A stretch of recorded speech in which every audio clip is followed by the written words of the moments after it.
So, are you sick of hearing about transitions? Green transition, digital transition?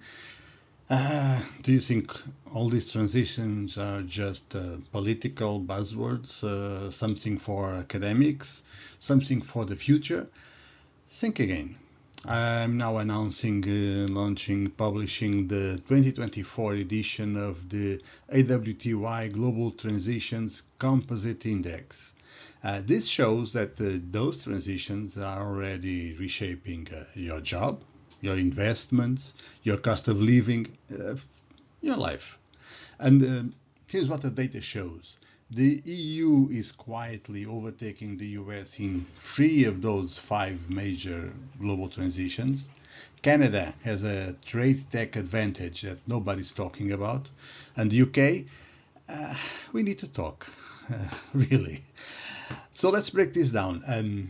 The AWTY index tracks five transitions that actually are defining this decade. The green transition, the digital transition, everybody talks about them, the transition to a new globalization, you heard about tariffs and stuff like that, reshaping all the global supply chains.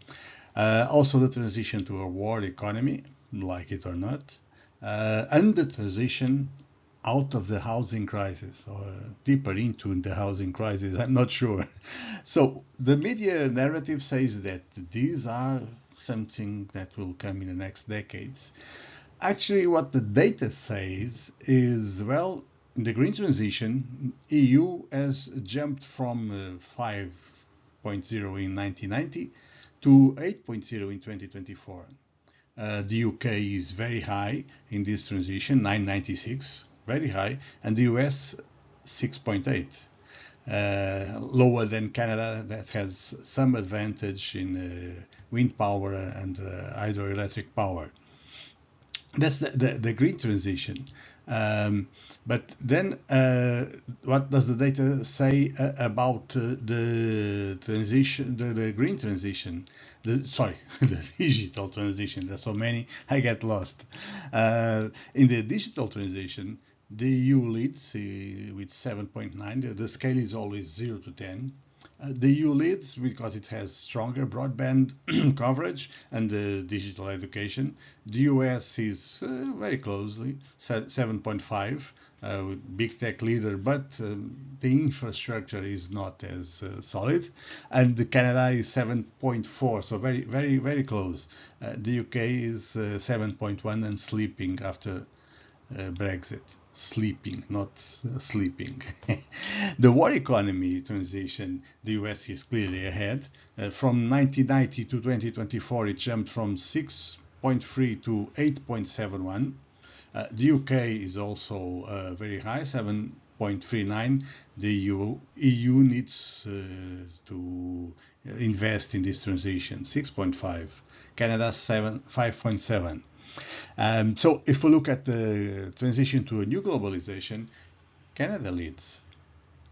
Very strong trade diversification. The EU has a very strong integrated logistics and resilient sourcing, while the US is very strong in exports and weaker in multilateralism. I hope that is properly pronounced. If then we look at the data for the housing crisis transition, we can see that the EU leads 7.8. The US is behind 7.1. Even though innovations in finance and affordability are improving their situation, Canada lags behind 6.6, and the UK even further behind.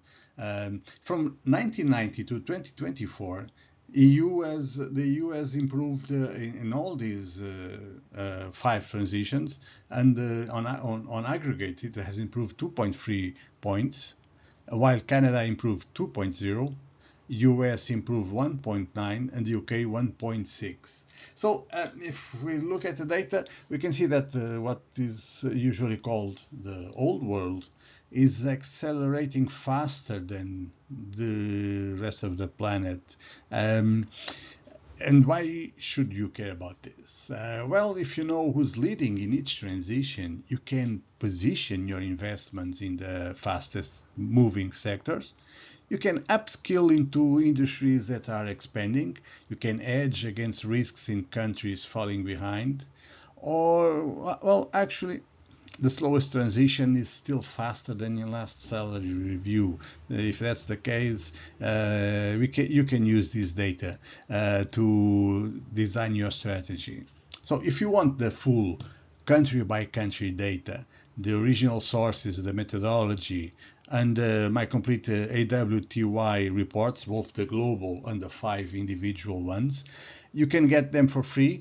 Just subscribe to the Police Docs at the Transitions letter, also free, and you'll get it in the welcome income, the welcome email. Sorry, you'll get the full report. Plus, you'll get weekly insights on how to turn transitions into opportunities. So just scan the QR code on the screen or click the link below. See you soon.